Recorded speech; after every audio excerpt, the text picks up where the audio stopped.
آپ نے کتابوں کی اہمیت اور فوائد کے بارے میں تو ضرور سنا ہوگا، لیکن کیا آپ جانتے ہیں کہ سب سے زیادہ مخالفت بھی کتابوں کی ہی ہوئی ہے؟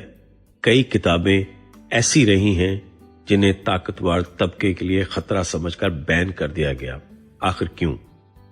محرک چینل میں دلچسپی لینے والوں کو خوش آمدید۔ یہ محرک وہ چینل ہے جہاں مستقبل کے تمام کامیاب لوگوں کو مزید کامیابیوں کی تحریک ملتی ہے۔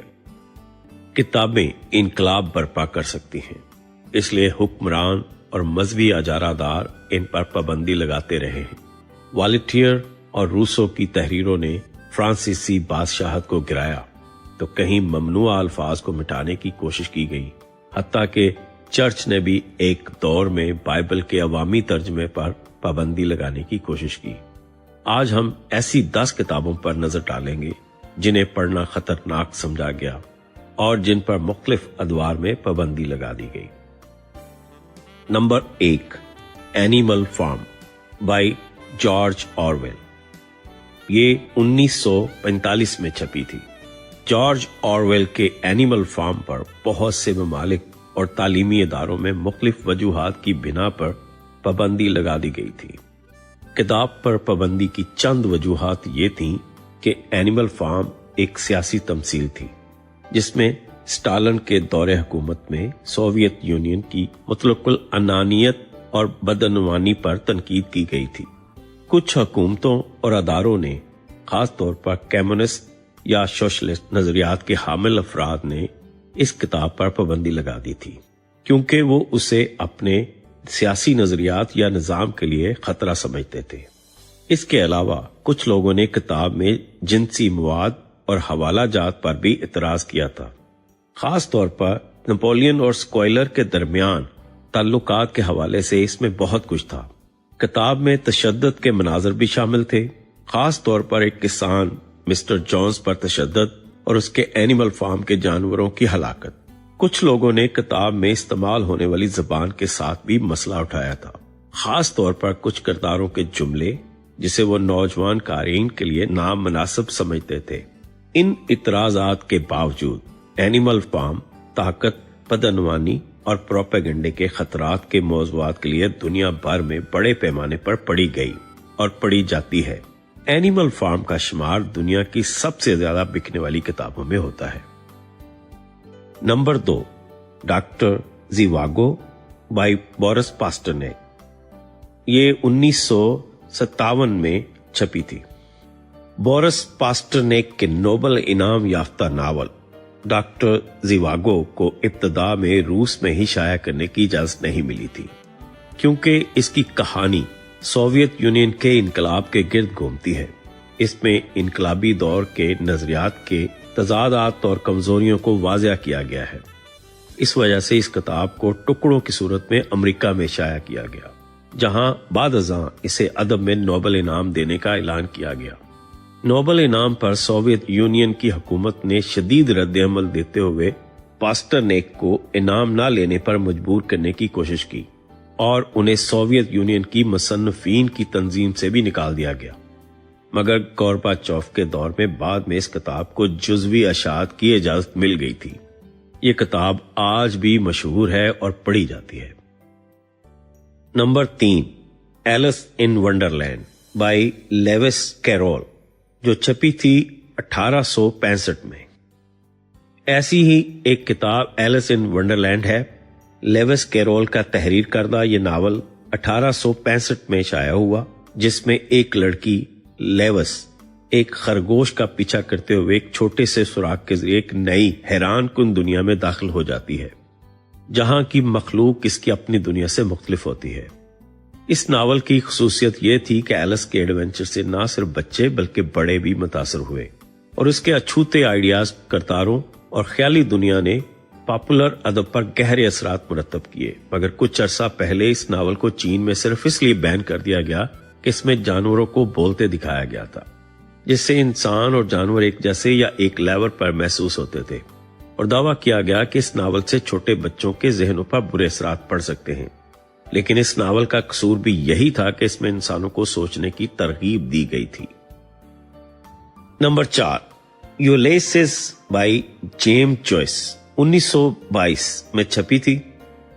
बरतानिया में बहुत से मुसन्निफीन की साख को इंसदादे फहाशी के कवानीन के तहत खराब करने की कोशिश की गई। इसलिए जेम्स जॉयस ने जब यूलिसेस लिखते हुए कहा था कि यूलिसेस से खौफ से कतई नजर मैं अपने नावल में सब कुछ डालना चाहूंगा। बरतानिया में 1922 से 1936 तक इनके काम पर पाबंदी आयद कर दी गई थी। हालांकि वो साहब जो इस वक्त किताबों को वीटो करने के जिम्मेदार थे, उन्होंने किताब के 732 सफ़हात में से सिर्फ 42 सफ़े पढ़े थे। जॉयस ने यूलिसेस में जो सब कुछ डाल दिया था, इसमें मुश्त ज़नी, कालम गलोच, जिनसी ताल्लुकात और बैतुल खला की आदात जैसी तमाम बातें शामिल थीं। इससे पहले इन मौज़ूआत पर नहीं लिखा गया था। नावल की इनफरादियत ही इसका जुर्म था। Number 5, the Catcher in the Rye by J.D. Salinger 1951 में छपी थी। ये novel Holden Caulfield के तजर्बात की पैरवी करता है। एक नौ उम्र लड़के जिसे इसके प्री स्कूल से निकाल दिया गया और वो बेगानगी और मायूसी के जज्बात से निबर्द आजमा है। इस किताब की अशात के बाद से मुतअद्दिद बार इस पर पाबंदी लगाई गई है और इसे चैलेंज किया गया है। नाकदीन ने इसमें कसरत से बेहुरमती, जिनसी हवालाजात और नौ उम्रों की बगावत की तस्वीर कशी पर एतराज किया है, लेकिन इस पर पाबंदी की वजह यही थी कि इसमें नौजवानों को पुराने रसूम और रिवाज के खिलाफ बगावत करते हुए दिखाया गया है। Number 6, to kill a mockingbird by Harper Lee 1960 में छपी थी। ये नावल अलाबामा के एक छोटे से कस्बे में परवरिश पाने वाली एक नौजवान लड़की स्काउट फिंच के तजर्बात की अक्कासी करता है। ये किताब नस्ल परस्ती, नाइंसाफी और बेगुनाही के नुकसान के मसाइल को डिस्कस करती है और इसी वजह से इस किताब पर पाबंदी आयद की गई थी। इसके अलावा इस किताब पर नस्ली गालियां और जुनूब में नस्ल परस्ती की तस्वीर कशी करने का भी इल्जाम था। इसके बावजूद इस किताब ने बेशुमार अदबी अवार्ड जीते हैं और इसे बड़े पैमाने पर अमरीकी अदब का क्लासिक समझा जाता है। नंबर 7, 1984 बाय जॉर्ज ऑरवेल, जो 1949 में लिखी गई। ये नावल एक डिस्टोपियन मुस्तकबल में तरतीब दिया गया है, जहां हुकूमत का अपने शहरियों के ख्यालात और अकायद समेत मुआशरे के तमाम पहलुओं पर मुकम्मल कंट्रोल है। इस किताब पर पाबंदी के लिए यही वजह काफी थी। इसमें हुकूमत किस तरह सारे शहरियों से किस अयारी से आजादी छीन लेती है। बहुत वाज़ेह तौर पर दिखाया गया था कि इस किताब में हुकूमत कैसे सेंसरशिप नाफज करके सोच पर काबू पा लेती है और जबर के तरीकों के साथ इसमें मुतलकुल अनान हुकूमत की तस्वीर कशी की गई थी। 1984 को वसीद पैमाने पर 20वीं सदी के सबसे ज्यादा बासर नावलों में से एक समझा जाता है और इसने जदीद सकाफत पर नुमाया असर डाला है। Number 8, brave new world by Aldous Huxley 1932 में छपी थी। ये नावल एक ऐसे मुस्तकबल के मुआशरे में तरतीब दिया गया है जहां लोग जिन्नियाती तौर पर इंजीनियर और एक सख्त समाजी दर्जा बंदी के मुताबिक जिंदा रहने के पाबंद हैं। इस किताब को भी पाबंदी का सामना करना पड़ा और इसे मनशियात के इस्तेमाल, बदकारी और नफ्सियाती कंडीशनिंग की तस्वीर कशी के साथ साथ एक डिस्टोपियन मुआशरे की तस्वीर कशी के लिए भी पाबंदी का सजावार समझा गया। ब्रेव न्यू वर्ल्ड को 20वीं सदी में साइंस फिक्शन के सबसे अहम कामों में से एक समझा जाता है और इसे मीडिया की मुख्तलिफ शक्लों में डाला गया है। Number 9, the grapes of wrath by John Steinbeck 1939 में छपी थी। ये नावल अजीम कसाद बाजारी के दौरान तारकीन वतन मजदूरों के खानदान के तजर्बात की अक्कासी करता है, जब वो काम की तलाश करते हैं और गुर्बत और एहतसाल के चैलेंजों का सामना करते हैं। और इसमें गुर्बत, मजदूरों के एहतसाल और समाजी नाइंसाफियों के साथ साथ अजीम अफसरदगी के दौरान आम लोगों को दरपेश जद्दोजहद की तस्वीर कशी करने की पादाश में इस पर पाबंदी लगा दी गई। ग्रेप्स ऑफ व्रेथ ने 1940 में फिक्शन के लिए पुलित्जर प्राइज जीता था और इसे मीडिया की मुख्तलिफ शक्लों में डाल लिया गया है। Number 10, the adventure of Huckleberry Finn by Mark Twain 1885।